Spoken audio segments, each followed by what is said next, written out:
साध संगत जी, बाणी में सतगुरु ने फरमाया है, मन्ने की गत कही न जाए, जे को कहे पिछै पछताए। साध संगत जी, जो प्रभु करतार के सिमरन को श्रवण कर मनन करते हैं, उनकी गत या अवस्था कही नहीं जा सकती। साध संगत जी, जगत के कल्याण के लिए जब सतगुरु नानक भाई मर्दाना जी और भाई बालाजी के साथ जब ढाके बंगाल की धरती पर गए, तो वहाँ पर सतगुरु ने करतार के नाम का कैसे होका दिया। आइए बड़े ही प्रेम और प्यार से आज का ये प्रसंग श्रवण करते हैं।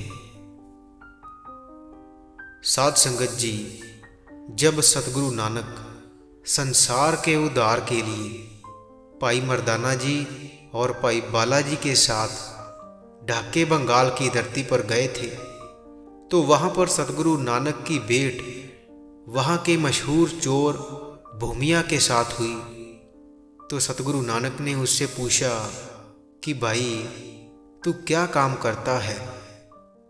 तो भूमिया चोर ने सब कुछ सतगुरु नानक को बता दिया कि महाराज जी, मैं एक चोर हूँ, दिन रात चोरी करता हूँ और चोरी करना ही मेरा कर्म है। चोरी किए हुए धन के साथ ही मेरा गुजारा होता है, मेरा घर चलता है।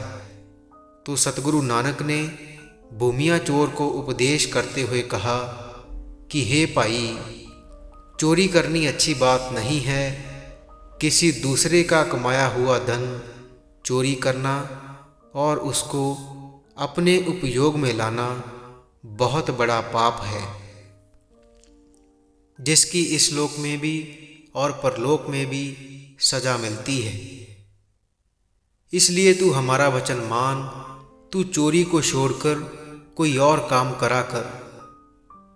तो सतगुरु नानक के मुख से ऐसे वचन सुनकर भूमिया चोर हाथ जोड़कर सतगुरु नानक से कहने लगा कि सतगुरु जी, आपकी बात तो ठीक है, लेकिन मेरी भी मजबूरी है कि मैं केवल चोरी करना ही जानता हूँ और कोई काम ना तो मैंने आज तक किया है और ना ही मैं कर सकता हूँ।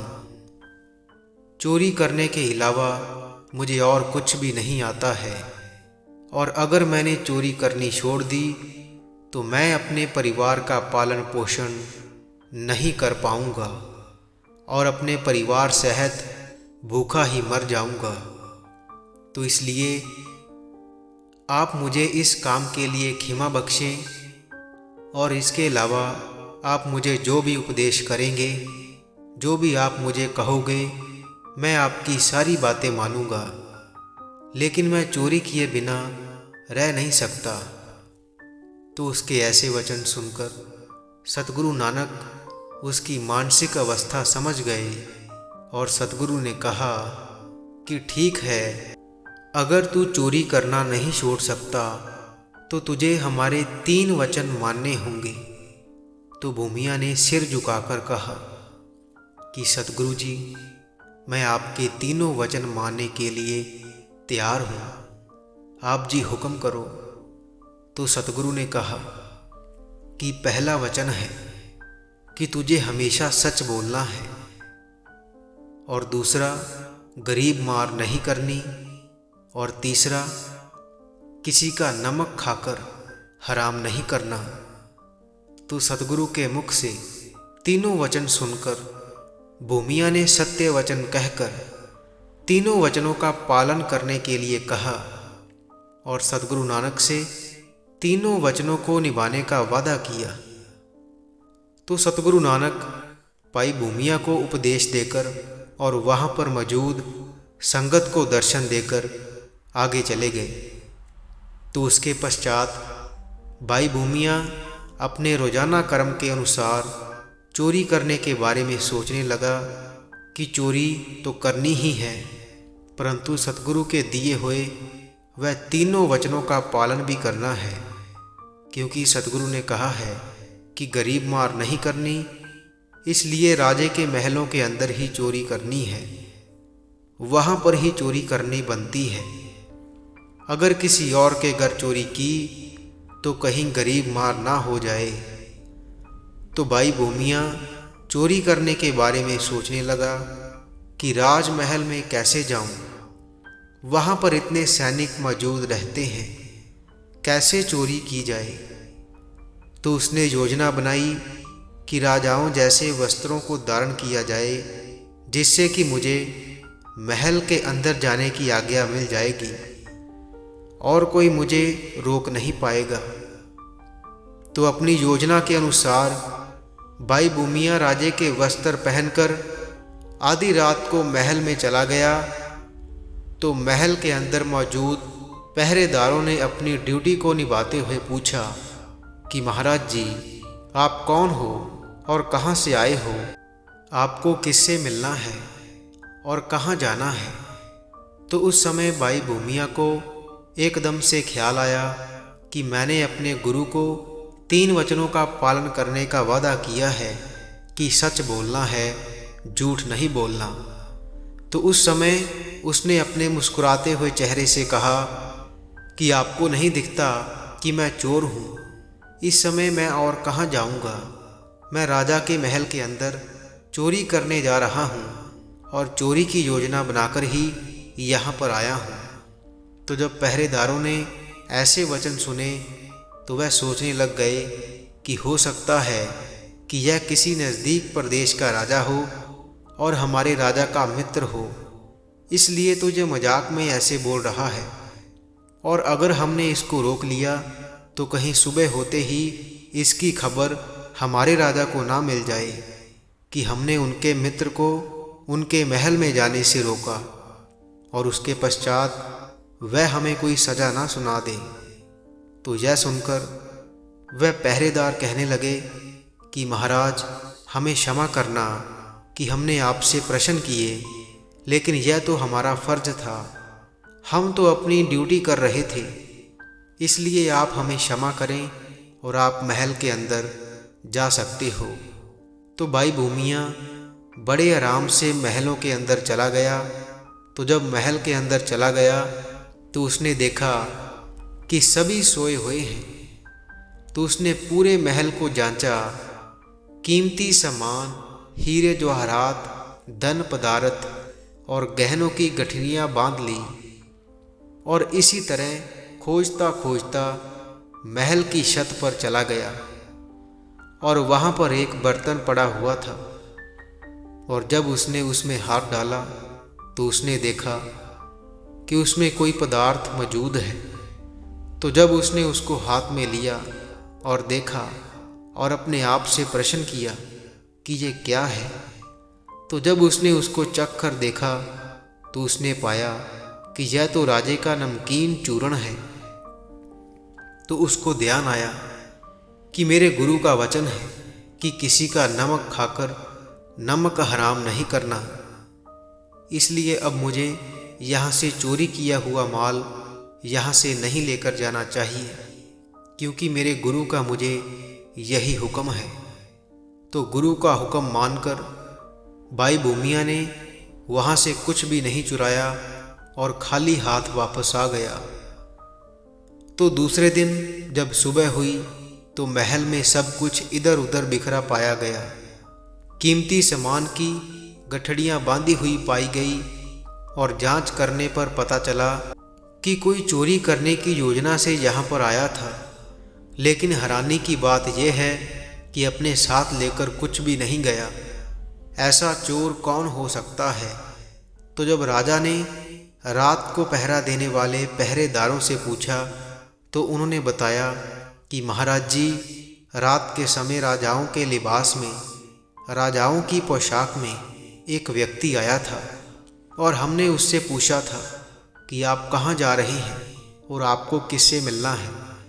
तो उसने कहा कि मैं एक चोर हूँ और चोरी करने की योजना से यहाँ आया हूँ, लेकिन हमने उसको आपका मित्र समझा और उसके ऐसे वचनों को मजाक समझा और उसको अंदर जाने की आज्ञा दे दी और वह कहने लगे कि महाराज, हमसे गलती हो गई, हमें क्षमा बख्शें। ये काम उसी का ही हो सकता है, उसके अलावा और कोई भी अंदर नहीं आया। तो यह सुनकर राजा ने हुक्म किया कि चोर को ढूंढा जाए और उसको मेरे सामने पेश किया जाए। तो राजा का हुक्म पाकर सैनिक नगर में चले गए और उसकी तलाश करने लगे। जो भी उनके सामने आता उसकी कुटमार करते और उससे चोर के बारे में पूछते। तो इस तरह पूरे नगर में गरीब मार होने लगी। तो दूसरी तरफ भाई भूमिया को भी इस बात की खबर हुई और वह सोचने लगा कि उसकी गलती के कारण गरीब और निर्दोष मारे जा रहे हैं। और भाई भूमिया को सतगुरु का वचन याद आया कि गरीब मार नहीं करनी, परंतु वह सोचने लगा कि ये सारी गरीब जनता तो मेरी गलती के कारण ही मारी जा रही है। तो अपने आसपास ऐसा होता हुआ देख भाई भूमिया राजा के दरबार में चला गया और वहां जाकर भाई भूमिया ने अपना जुर्म कबूल किया और वह महाराज जी से कहने लगा कि हे महाराज, आप इन निर्दोष गरीब जनता को छोड़ दो। आपका दोषी मैं हूँ। मैं ही आपके महल में राजाओं के वेश को धारण कर चोरी करने की योजना से यहाँ आया था और मैंने आपके कीमती सामान की गठड़ियाँ भी बांध ली थी, लेकिन बाद में मैंने यह सब यहीं पर ही छोड़ दिया। इसलिए चोर मैं हूँ और मेरी गलती की सज़ा किसी गरीब को ना दो। तो राजा ने पूछा कि अगर तू चोर है और चोरी करने के इरादे से हमारे महल में आया था, तो फिर बंधा हुआ सामान लेकर क्यों नहीं गया? तो राजा के ऐसे वचन सुनकर भाई भूमिया ने सारी वारदात राजा को सुना दी कि महाराज, मैंने श्री गुरु नानक देव जी से उनके 3 वचन मानने का वादा किया था कि झूठ नहीं बोलना, नमक खाकर हराम नहीं करना और गरीब मार नहीं करनी। इसलिए मैंने गरीबों के घर छोड़कर आपके राजमहल में चोरी करने के बारे में सोचा था और पहरेदारों के पूछने पर मैंने सत्य बोला था कि मैं चोर हूँ और महलों के अंदर चोरी करने के इरादे से आया हूँ। जब मैं आपके महलों के अंदर गया और वहाँ पर कीमती सामानों की गठड़ियाँ बांध ली और उसके बाद जब मैं महल की छत पर गया, वहाँ पर आपका नमकीन चूर्ण पड़ा हुआ था, तो मैंने उसको चख लिया। तो उसके बाद मैंने अपने गुरु के वचन के अनुसार नमक हरामी नहीं की और सारा कीमती धन मैंने वहीं पर छोड़ दिया। तो यह सुनकर राजा सारी बात समझ गया था और यह भी समझ गया कि अगर इसको महल की छत पर पड़े नमकीन चूर्ण का पता है तो यही आदमी रात के समय महल के अंदर आया था और यही असली चोर है। तो उसकी इस वारदात को सुनकर राजा बहुत प्रभावित हुआ और सोचने लगा कि भले ही ये चोर है, लेकिन ये अपने गुरु के वचनों को मानने के लिए कितना पक्का है और कितना वफादार है। तो राजा ने उसकी गलती को माफ़ कर दिया और उसकी गलती को माफ़ कर उसे अपना वज़ीर बना लिया। तो ऐसे उसकी चोरी करने की आदत भी छूट गई।